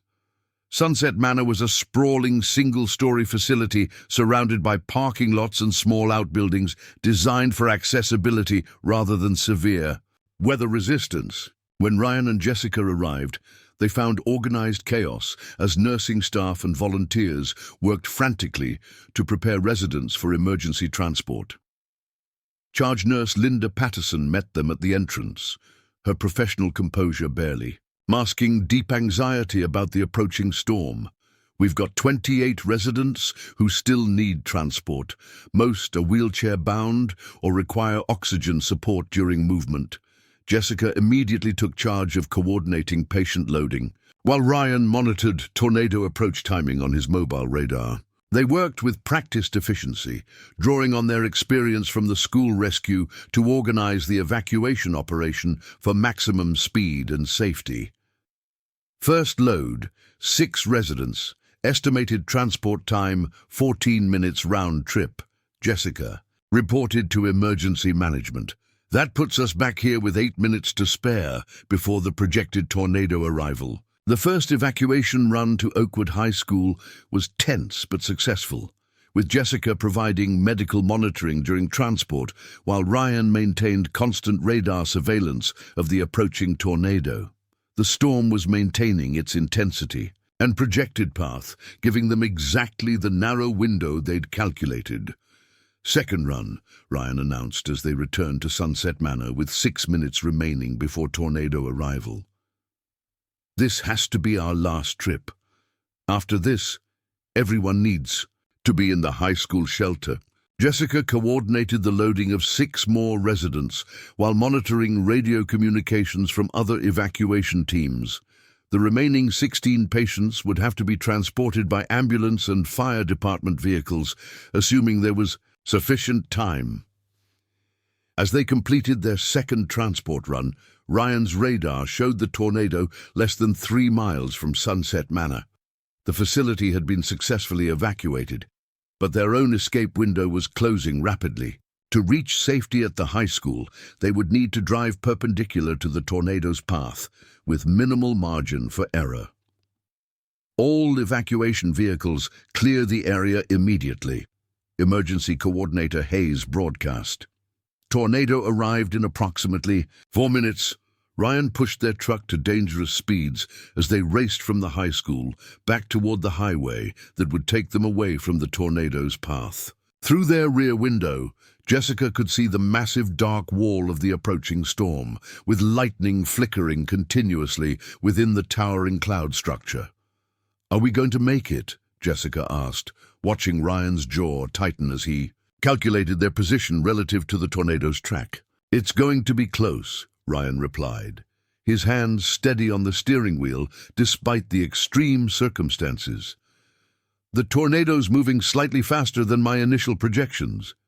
Jessica grabbed her radio to coordinate their position with emergency management, but was interrupted by an urgent broadcast from another mobile unit. "Multiple vehicles trapped on Highway 12 request immediate assistance. Tornado crossing roadway in approximately 2 minutes." Ryan checked his GPS and felt his stomach sink. Highway 12 was their planned escape route, now blocked by the same tornado they were trying to avoid. They were effectively trapped between the storm and other emergency vehicles, with limited options for reaching safe shelter. "Emergency shelter at First Baptist Church, 2 miles north," Jessica read from her emergency coordination map. "Stone construction, basement facilities." Ryan turned north toward the church, abandoning their planned escape route for the nearest available shelter. Behind them, the tornado reached Sunset Manor, obliterating the evacuated building in seconds and confirming that their evacuation efforts had literally meant the difference between life and death for 28 people. They reached First Baptist Church with less than a minute to spare, joining other emergency responders and stragglers who had been caught in the open when the tornado's path shifted. The church basement was crowded but secure, with stone walls and a reinforced ceiling that could withstand even violent tornado winds. As the tornado passed overhead, Jessica and Ryan huddled together in the basement while the building shook under the impact of debris and extreme winds. The sound was unlike anything Jessica had experienced, a combination of freight train, jet engine, and something that seemed almost alive in its fury. "We almost didn't make it," Jessica whispered, her voice barely audible over the storm's roar. "But we did make it," Ryan replied, "and so did 28 nursing home residents who would have died if we'd chosen to maintain our observation position instead of helping with evacuations." When the tornado finally passed and they emerged from the church basement, Jessica and Ryan found themselves looking at a landscape that had been completely transformed. The tornado's path was visible as a 2-mile-wide swath of total destruction that had erased entire neighborhoods and left debris scattered across miles of countryside. Sunset Manor was gone, reduced to scattered fragments that were barely recognizable as having once been a building. The site, where 28 vulnerable people had been living just hours earlier, was now an empty foundation surrounded by debris fields that extended to the horizon. "We saved them," Jessica said quietly, the enormity of their decision finally hitting her. "If we hadn't abandoned our research position, if we'd chosen data collection over evacuation assistance." Ryan nodded, understanding that their partnership had been tested in ways that went far beyond professional collaboration. They had risked their lives based on Jessica's moral conviction that immediate rescue work took precedence over abstract research goals, and the decision had proved correct in the most dramatic way possible. "Your instincts were right," Ryan told Jessica as they surveyed the destruction around them. "I've spent 3 years trying to prevent another tragedy like Brooksville by improving warning systems, but you reminded me that sometimes the most important thing is simply being present when people need help." Jessica looked at Ryan, seeing something in his expression that had changed during their night together. The guilt and isolation that had driven him to work alone for 3 years was being replaced by recognition that some work was meant to be shared, that partnership could enhance rather than compromise professional effectiveness. "What happens now?" Jessica asked as emergency vehicles began arriving to assess the tornado's damage. "Now we continue the work," Ryan replied. "But we continue it together." as partners who understand that our research is only valuable if it serves human needs. Directly, their radio crackled with urgent updates about additional tornado development across the region. The night was far from over, and their partnership would face additional tests before dawn. But Jessica and Ryan had proven to themselves and each other that their collaboration could make life or death differences when guided by shared values and mutual trust. The tornado that had tested their bond to its breaking point had also strengthened it beyond anything either had experienced in previous relationships. They had chosen each other over abstract professional obligations, and that choice had saved lives while creating the foundation for work that neither could accomplish alone. As they prepared to respond to the next emergency in what was proving to be the most intense, severe weather night in Oklahoma history, Jessica and Ryan understood that their partnership had evolved beyond mutual attraction or professional convenience into something far more substantial, a shared commitment to work that mattered more than individual safety or career advancement. Dawn broke over central Oklahoma with an eerie stillness that made the previous night's devastation seem almost surreal. The massive supercell system had finally weakened and moved east into Arkansas, leaving behind a landscape that looked like it had been bombed. Jessica and Ryan stood in the parking lot of First Baptist Church, watching the sun illuminate destruction that stretched to every horizon. Their radio crackled to life with a new voice.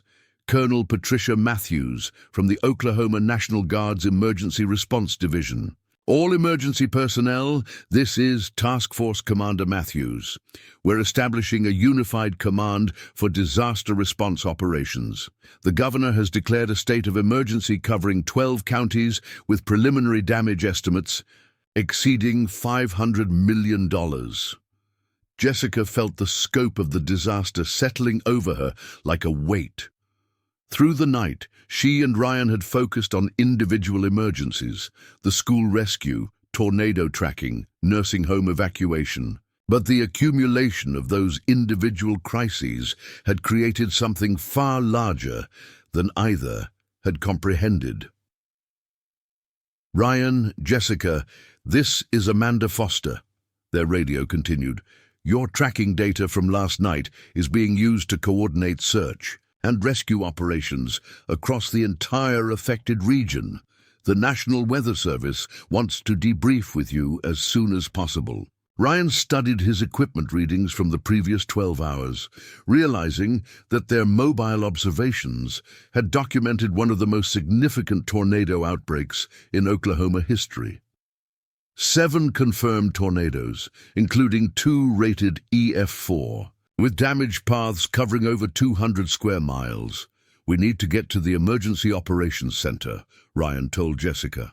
Our data could be crucial for understanding what happened and coordinating recovery efforts. But as they prepared to leave First Baptist Church, Jessica noticed something that made her pause. Families were emerging from the basement shelter, many of them elderly residents from nearby neighborhoods who had no homes to return to. Their houses had been destroyed during the night, and they faced the overwhelming prospect of starting over with nothing but the clothes they'd worn to the church. Ryan, Jessica said quietly, look around. These people need help right now, not after. We finish our debriefings and data analysis. Ryan followed Jessica's gaze, seeing what she had noticed. Mrs. Eleanor Walsh, an 83-year-old widow whose house had been flattened by the tornado, was sitting on the church steps with her cat carrier, staring at the destruction with the blank expression of someone in shock.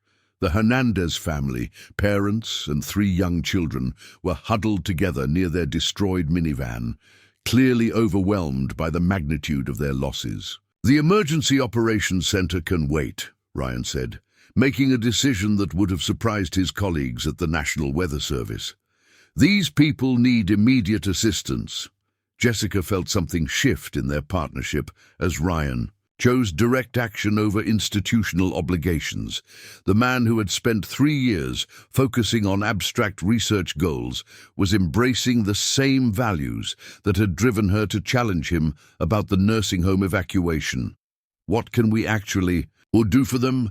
Jessica asked, surveying the scope of immediate need around the church. "We're not the Red Cross. We don't have emergency supplies or temporary housing resources." Ryan was quiet for a moment, considering resources that went beyond official disaster response channels. "We have communication equipment, transportation, capability, and 12 hours of experience coordinating emergency operations. Sometimes that's enough to make a difference." They approached Mrs. Walsh first, Ryan introducing himself and Jessica as emergency coordinators, while Jessica knelt beside the elderly woman's cat carrier. The cat inside was a beautiful calico named Duchess, clearly frightened but uninjured.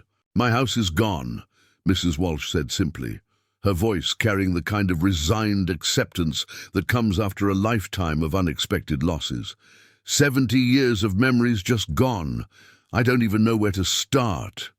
Jessica exchanged glances with Ryan, both recognizing that Mrs. Walsh's situation was being replicated hundreds of times across the tornado-affected areas. Individual disasters that were too small to warrant official attention, but devastating for the people experiencing them. "Mrs. Walsh, do you have family in the area?" Jessica asked gently. "Someone who could provide temporary housing while you figure out your next steps?" "My daughter lives in Tulsa, but she's got her own family to worry about. I don't want to be a burden." Ryan pulled out his satellite phone, one of the emergency communication devices that had proved invaluable during the storm tracking operations. "Would you like us to call your daughter? Let her know you're safe and see if she can help with temporary arrangements." The phone call to Mrs. Walsh's daughter revealed the kind of family dynamics that Jessica recognized from her own foster care experience. Love is complicated by distance, financial constraints, and the practical difficulties of providing support during crisis situations. But it also revealed the power of having someone facilitate communication during overwhelming circumstances. "Mom, thank God you're alive," Jessica could hear through the phone. "I've been calling all night but couldn't get through. Of course you're coming to stay with us. I'm leaving work right now to drive down and get you." As Mrs. Walsh's immediate crisis transformed from isolation to family support, Jessica and Ryan began to understand that their emergency coordination skills could address problems that went beyond official disaster response protocols. They could serve as bridges between people who needed help and resources that existed but weren't easily accessible during chaotic circumstances. The Hernandez family presented a more complex challenge. Miguel Hernandez worked construction, but his tools and truck had been destroyed by the tornado. Without his equipment, he couldn't work, which meant no income for housing or replacing what they'd lost. Traditional disaster assistance would eventually provide some support, but the family needed immediate solutions for shelter and basic necessities. "Miguel, what kind of construction work do you specialize in?" Ryan asked, an idea forming as he surveyed the destruction around them. "Mostly residential repair and renovation. Been doing it for 15 years, but everything I need is gone now."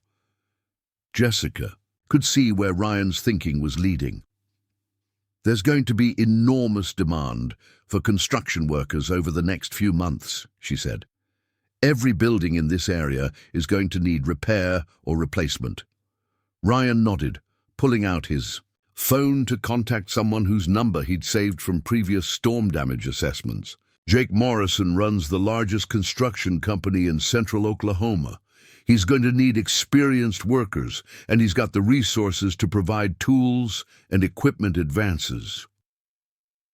The phone conversation with Morrison Construction revealed opportunities that transformed Miguel's situation from disaster to potential advancement. The company was already mobilizing crews for tornado recovery work and desperately needed experienced workers who could start immediately.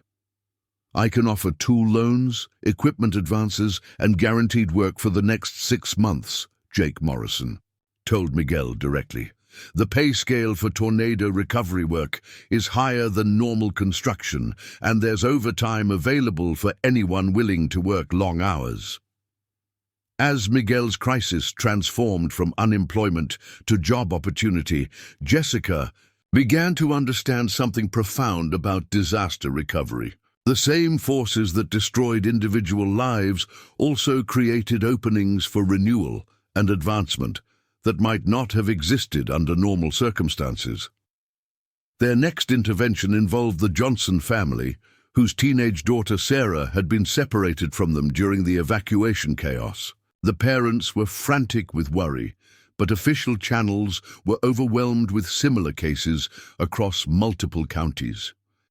Jessica used the emergency communication equipment to coordinate with shelters, hospitals, and evacuation centers across the region, applying the same systematic approach that had proved effective during tornado tracking operations. Within 40 minutes, they located Sarah at a Red Cross shelter in the neighboring county, uninjured but unable to contact her parents due to cellular network overload. "This is what we should be doing," Jessica told Ryan as they facilitated the family reunion. Not just studying disasters or writing reports about them, but actually helping people navigate the immediate aftermath. Ryan was beginning to see their work from a completely different perspective. His storm research had always been motivated by the abstract goal of improving warning systems for future disasters. But Jessica's approach focused on addressing immediate human needs with whatever resources were available. "You're talking about community disaster response," Ryan said, recognizing the framework that Jessica was describing. "Direct assistance that complements official emergency management but operates on a more personal scale." Their radio interrupted with an urgent message from Colonel Matthews. "All emergency coordinators, we need mobile teams to conduct welfare checks in rural areas where communication has been completely disrupted. Many isolated properties haven't been contacted since the storms passed." Jessica and Ryan looked at each other, both understanding that this represented exactly the kind of work they'd been gravitating toward throughout the morning. Rural welfare checks would require the same combination of technical capabilities and human-centered problem-solving that had made their partnership effective. "Colonel Matthews, this is Mobile Unit 7, Ryan responded. "We're available for rural welfare check operations. What's our assigned sector?"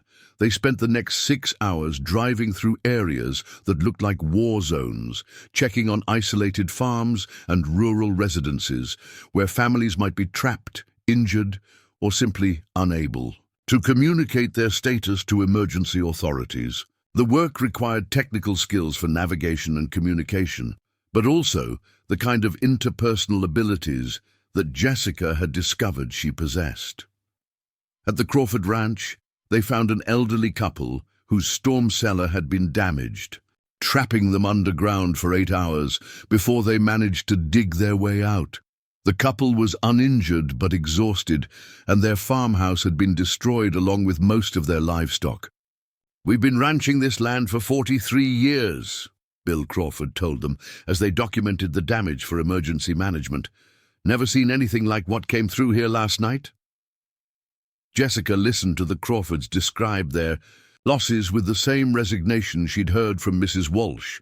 Generations of work wiped out in minutes, futures that would need to be completely reimagined by people who had expected to spend their remaining years maintaining established routines. "What will you do now?" Jessica asked gently. "Insurance will cover some of it," Bill's wife Martha replied, "but we're 74 and 76 years old. Starting over at our age seems impossible." Ryan was studying the property with the analytical approach he brought to storm damage assessment, but Jessica could see him processing the human dimensions of what they were documenting. This wasn't just structural damage that could be quantified and reported. It was the disruption of lives that couldn't be easily restored or replaced. "Your land doesn't look seriously damaged," Ryan observed. "The tornado destroyed buildings and fencing, but the soil and water systems appear intact. Land's not much good without buildings, equipment and livestock," Bill replied. Jessica found herself thinking about the construction opportunities that had transformed Miguel Hernandez's situation. What if rebuilding didn't mean returning to exactly what you had before? What if it meant creating something different that better matched your current circumstances? Their conversation with the Crawfords evolved into problem-solving that drew on resources and connections Ryan and Jessica had developed throughout their emergency response work. The ranch's location made it ideal for the kind of agritourism operations that were becoming popular across Oklahoma, combining traditional farming with educational and recreational activities. "You've got 43 years of ranching knowledge," Jessica pointed out. "That's exactly what urban families want their children to learn about. Add some guest facilities and educational programs, and you could generate income while sharing the skills you've developed over a lifetime." Ryan's contacts in the academic community included agricultural extension specialists who could provide guidance for transitioning traditional ranches into diversified operations. The tornado damage might actually have created an opportunity for the Crawfords to reimagine their property in ways that would be sustainable for their remaining years. By afternoon, Jessica and Ryan had conducted welfare checks on 17 rural properties, coordinating medical assistance for 3 families, facilitating insurance contacts for property damage assessment, and connecting disaster victims with resources that addressed their specific circumstances. "We're not just responding to emergencies anymore," Jessica observed as they completed their reports to emergency management. "We're helping people see possibilities they might not have recognized on their own." Ryan nodded, understanding that their work had evolved beyond anything either had planned when they first met in the aftermath of the Cedar Falls tornado. They were developing an approach to disaster response that combined technical expertise with human-centered problem-solving, creating solutions that served immediate needs while building foundations for long-term recovery. The National Weather Service is expecting our debrief data, Ryan said, checking his messages. "But I think what we've learned today is more important than anything we documented last night," Jessica agreed, recognizing that their partnership had discovered something valuable that couldn't be captured in meteorological reports or damage assessments. They had found work that utilized their combined capabilities in ways that made measurable differences in individual lives during the most challenging circumstances people would ever face. As they drove toward the regional emergency operations center to provide their official reports, both Jessica and Ryan understood that their collaboration had transformed beyond professional partnership into something more significant, a shared mission that neither could accomplish alone, but both were committed to pursuing together. The tornado that had brought them together had done more than destroy Jessica's fictional future with William Anderson. It had revealed possibilities for meaningful work that aligned with both their capabilities and their values, creating a foundation for building something together that would outlast any individual storm or emergency response operation. Their transformation was complete, but their work was just beginning. 6 months after the tornado outbreak that devastated central Oklahoma, Jessica Martinez stood in the conference room of the newly established Oklahoma Community Resilience Institute, watching Ryan Thompson present their innovative disaster response model to a gathering of emergency management officials from across the Great Plains region. The room was packed with representatives from FEMA, the National Weather Service, state emergency management agencies, and non-profit organizations, all seeking to understand how their partnership had achieved recovery outcomes. that traditional disaster response systems had struggled to match.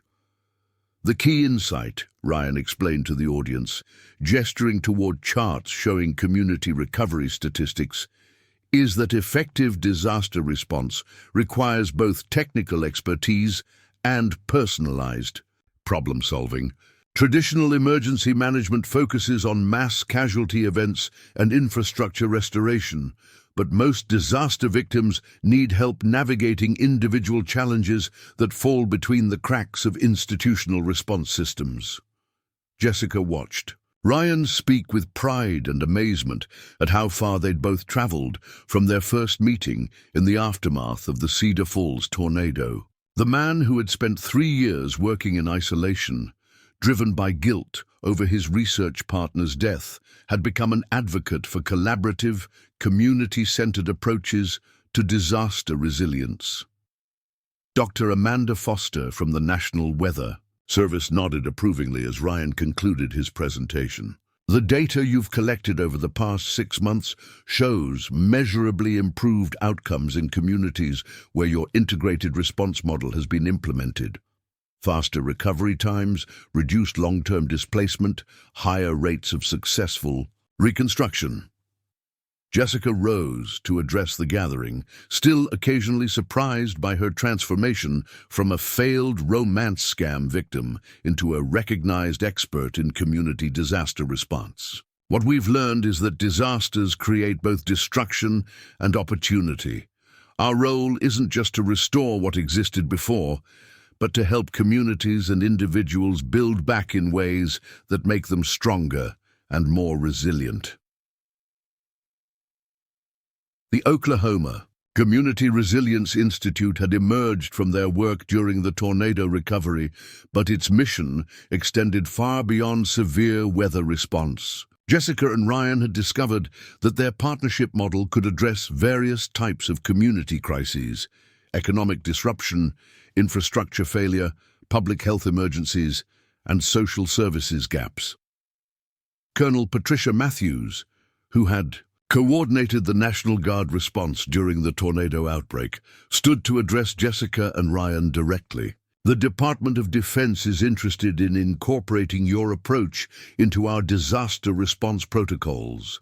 The combination of technical expertise and human-centered problem-solving has proved more effective than traditional top-down emergency management. Their success had attracted attention from academic institutions, government agencies, and international organizations studying disaster resilience. But Jessica and Ryan remained focused on the practical work of helping communities prepare for and recover from various types of crises.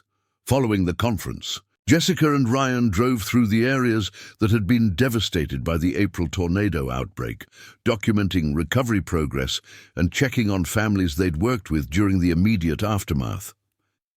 The landscape still showed scars from the storm damage, but it also showed remarkable examples of rebuilding that demonstrated community resilience and innovation.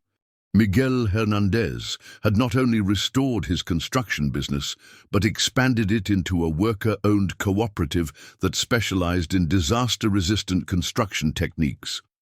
His crew now included several other families displaced by the tornado, and their work was setting new standards for building resilience across central Oklahoma. Miguel's cooperative has completed 47 reconstruction projects, Jessica noted as they visited the headquarters that had been built on the site of his family's destroyed home. And every building they've constructed has exceeded FEMA guidelines for severe weather resistance. The Hernandez family's transformation represented exactly the kind of outcome that Jessica and Ryan's approach was designed to achieve. Rather than simply returning to pre-disaster conditions, the family had used the crisis as an opportunity to build something better and more sustainable. Mrs. Eleanor Walsh had indeed moved to Tulsa to live with her daughter, but the experience had strengthened family relationships that had been strained by distance and busy schedules. The tornado brought us back together, her daughter Sarah had told Jessica during a follow-up call. Mum's living with us has been a blessing for our children and for her. The Crawford Ranch had been transformed into the Prairie Heritage Education Center, combining traditional farming operations with educational programs that brought urban families to learn about rural life and sustainable agriculture. The agritourism operation was generating more income than the ranch had ever produced, while preserving agricultural knowledge that might otherwise have been lost. Bill and Martha Crawford have hosted over 400 families this summer, Ryan reported, as they drove past the ranch's new visitor center. They're booked solid through the fall semester, with school groups wanting to learn about traditional farming methods. Each success story represented validation of their approach, but Jessica and Ryan understood that their work was meaningful primarily because it addressed individual human needs during the most challenging circumstances people faced. The larger recognition and institutional interest were gratifying, but secondary to the daily work of helping communities build resilience.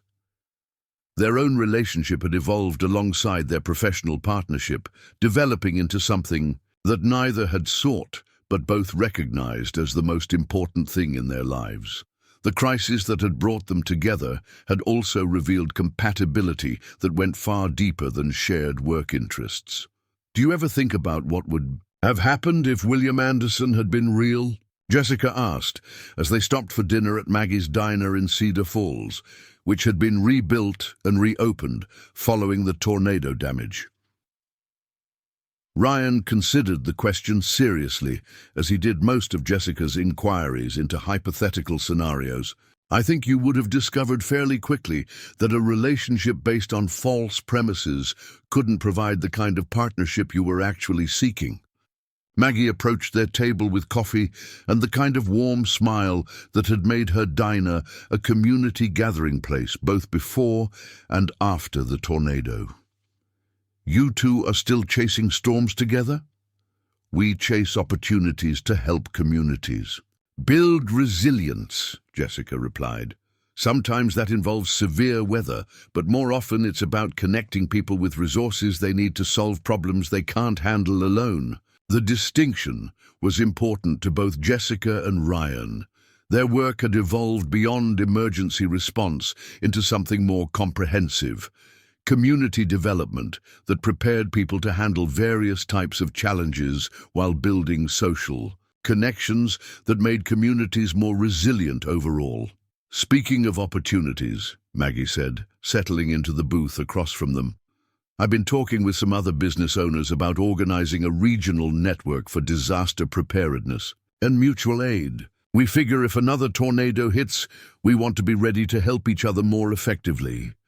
Jessica and Ryan exchanged glances, recognizing exactly the kind of community-initiated resilience building that their work was designed to support. Local businesses organizing mutual aid networks represented the most sustainable form of disaster preparedness because it built ongoing relationships rather than depending on external assistance during crises. We'd be happy to help you develop those networks, Ryan offered, creating communication systems, identifying resource-sharing opportunities, establishing coordination protocols that work for local conditions. Their conversation with Maggie evolved into planning sessions for a regional business resilience network that would connect communities across central Oklahoma. The project represented the natural evolution of their work, from responding to individual disasters toward building systems that prevented disasters from becoming catastrophes. As evening settled over Cedar Falls, Jessica and Ryan walked through the downtown area that had been rebuilt following the tornado damage. The new buildings were constructed to higher standards, with storm shelters and communication systems that made the community more resilient than it had been before the disaster. The tornado that brought us together destroyed a lot of things, Jessica observed, stopping in front of the memorial garden that had been created at the site of the worst damage. But it also created opportunities that wouldn't have existed otherwise. Ryan nodded, understanding that Jessica was referring to more than just their personal relationship. The disaster had revealed community capabilities and connections that might have remained hidden under normal circumstances.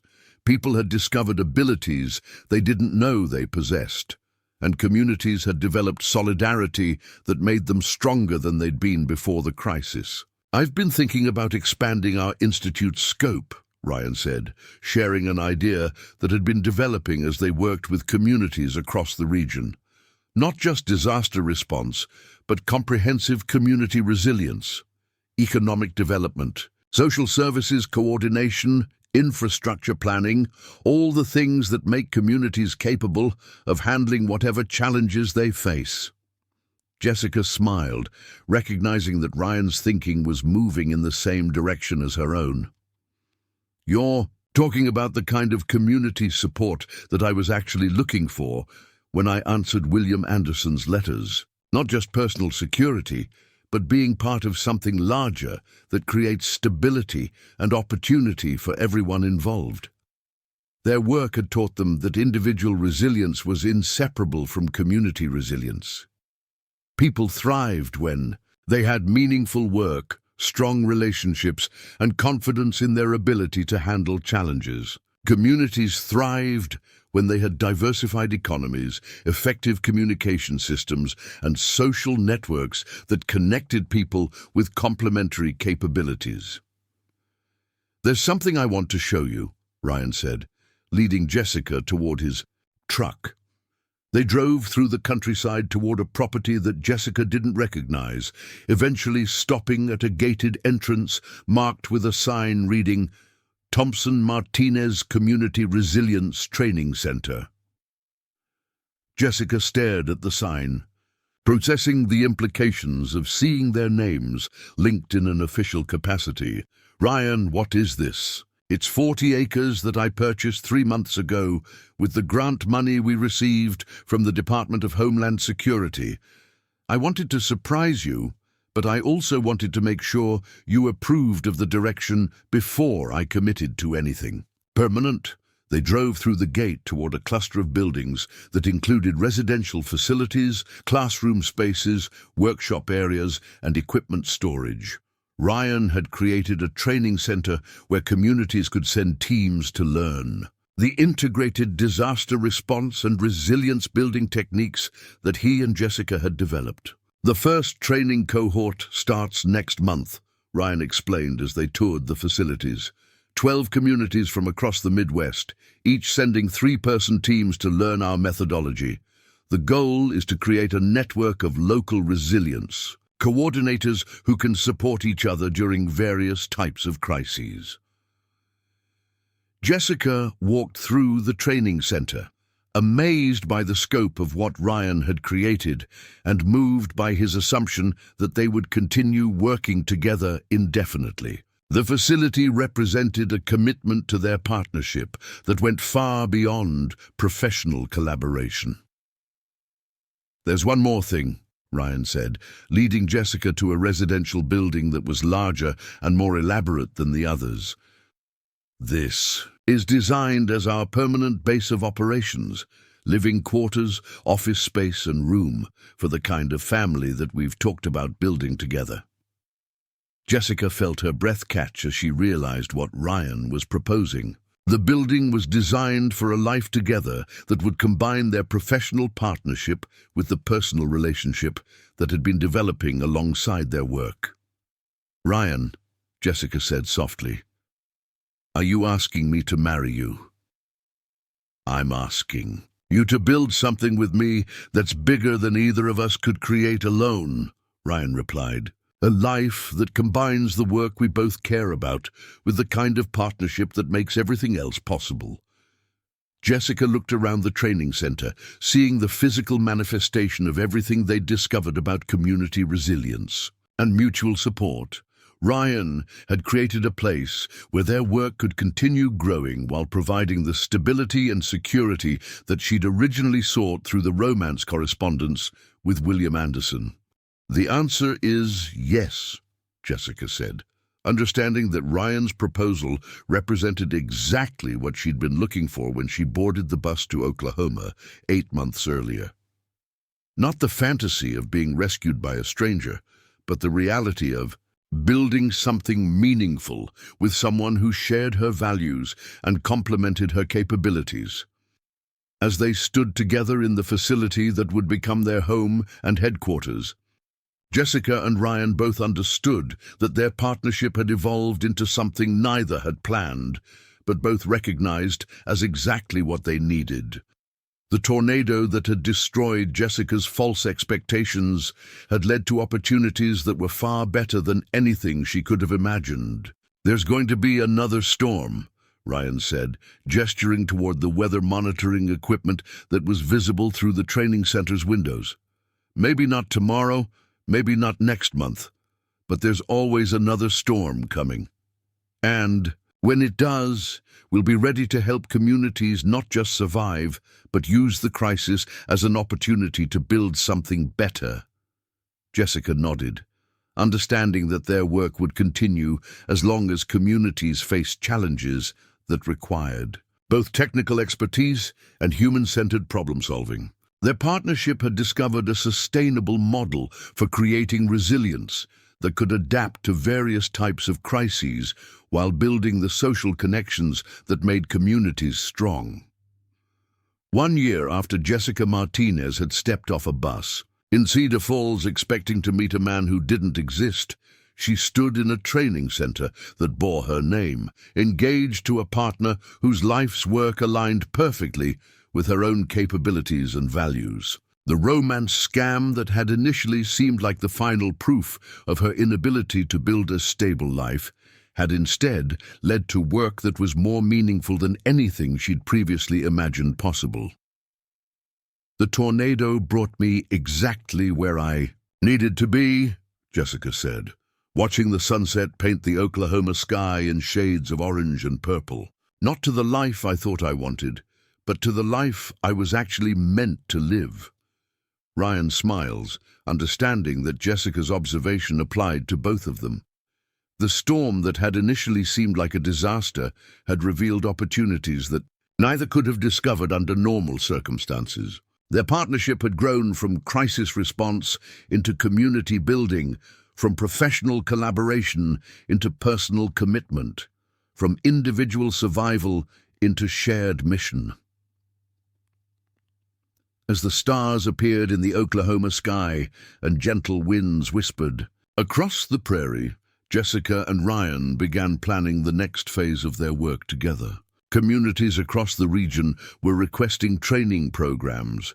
Government agencies were seeking to incorporate their methodology into official protocols, and academic institutions were documenting their approach for replication in other areas.